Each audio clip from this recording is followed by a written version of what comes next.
കുവൈറ്റിലെ US കേന്ദ്രങ്ങൾ ലക്ഷ്യംവെച്ച് വീണ്ടും ഇറാന്റെ ആക്രമണം. സ്ഫോടന ശബ്ദങ്ങളിൽ ജനങ്ങൾ പരിഭ്രാന്തരാകേണ്ടതില്ലെന്ന് അധികൃതർ വ്യക്തമാക്കി. വിവിധ പ്രദേശങ്ങളിൽ വ്യോമ പ്രതിരോധ സംവിധാനങ്ങൾ ഡ്രോണുകളെ തടയുകയാണ്. ഇറാൻ സംഘർഷത്തിന്റെ പശ്ചാത്തലത്തിൽ ഗൾഫ് മേഖലയിലാകെ സുരക്ഷാ ജാഗ്രത ശക്തമായി തുടരുന്നുണ്ട്. പശ്ചിമേഷ്യയിലെ സംഘർഷം കൂടുതൽ കലുഷിതമാവുകയാണ്. ഇപ്പോൾ യുദ്ധത്തിന്റെ കറുത്ത മേഘങ്ങൾ മിഡിൽ ഈസ്റ്റിൽ നിറഞ്ഞു നിൽക്കുന്ന സാഹചര്യം. ലോകത്തെ തന്നെ ആശങ്കയിലാഴ്ത്തുന്ന കാഴ്ചകളാണ് ഇപ്പോൾ സംഭവിക്കുന്നത്. അമേരിക്കയും ഇസ്രയേലും ഇറാനെതിരെ പുതിയ സൈനിക നടപടികൾക്ക് തയ്യാറെടുക്കുന്നുവെന്നും റിപ്പോർട്ടുകളുണ്ട്.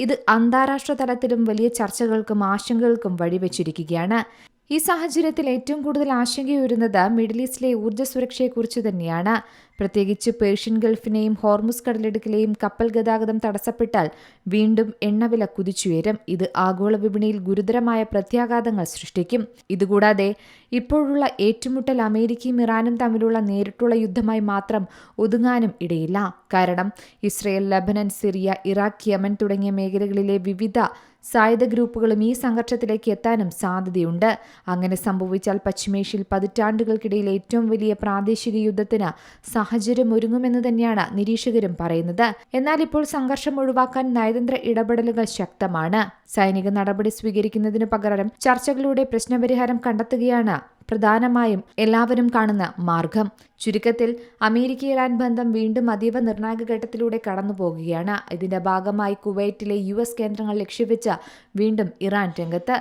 ഇറാന്റെ ആക്രമണ ശ്രമം തടഞ്ഞതായി കുവൈറ്റ് പറയുന്നുണ്ട്. കുവൈറ്റ് പ്രതിരോധ മന്ത്രാലയം ഇറാന്റെ ഡ്രോൺ ആക്രമണങ്ങളെ പ്രതിരോധിക്കുന്നുണ്ടെന്നും റിപ്പോർട്ടുണ്ട്. അതേസമയം ജനങ്ങളോട് കൃത്യമായ ജാഗ്രതാ നിർദ്ദേശവും ഉദ്യോഗസ്ഥർ നൽകുന്നു. ആകാശത്ത് ഡ്രോണുകളെ തടയുന്നതിനിടെ കേൾക്കുന്ന സ്ഫോടന ശബ്ദങ്ങളിൽ പരിഭ്രാന്തരാകേണ്ടതില്ലെന്നും അധികൃതർ പറയുന്നുണ്ട്. വ്യോമ പ്രതിരോധ സംവിധാനങ്ങൾ ഡ്രോണുകളെ തടയുന്നതിന്റെ ഭാഗമായാണ് ഇത്തരം സ്ഫോടന ശബ്ദങ്ങൾ കേൾക്കുന്നത്. സുരക്ഷാ സാഹചര്യങ്ങൾ കണക്കിലെടുത്ത് രാജ്യത്തെ ജനങ്ങളോട് അധികൃതരുടെ നിർദ്ദേശങ്ങൾ കർശനമായി പാലിക്കാനും കുവൈറ്റ് അധികൃതർ ആവശ്യപ്പെട്ടു. നിലവിലെ സംഭവത്തിൽ ഡ്രോണുകൾ എവിടെയാണ് ലക്ഷ്യമിട്ടതെന്നോ എത്ര ഡ്രോണുകൾ തടഞ്ഞെന്നോ കുവൈറ്റ് അധികൃതർ വ്യക്തമാക്കിയിട്ടില്ല. എന്നാൽ ആളപായമോ നാശനഷ്ടങ്ങളോ റിപ്പോർട്ട് ചെയ്യുന്നുമില്ല. ഇറാൻ സംഘർഷത്തിന്റെ പശ്ചാത്തലത്തിൽ ഗൾഫ് മേഖലയിലാകെ സുരക്ഷാ ജാഗ്രത കർശനമാക്കി തുടരുകയാണ്. News desk C Malayalam news. ഏറ്റവും പുതിയ വാർത്തകളും വിശേഷങ്ങളും വിരൽ തുമ്പിലറിയാൻ സി മലയാളം ന്യൂസ് എല്ലാ ഡിജിറ്റൽ പ്ലാറ്റ്ഫോമുകളിലും ലഭ്യം.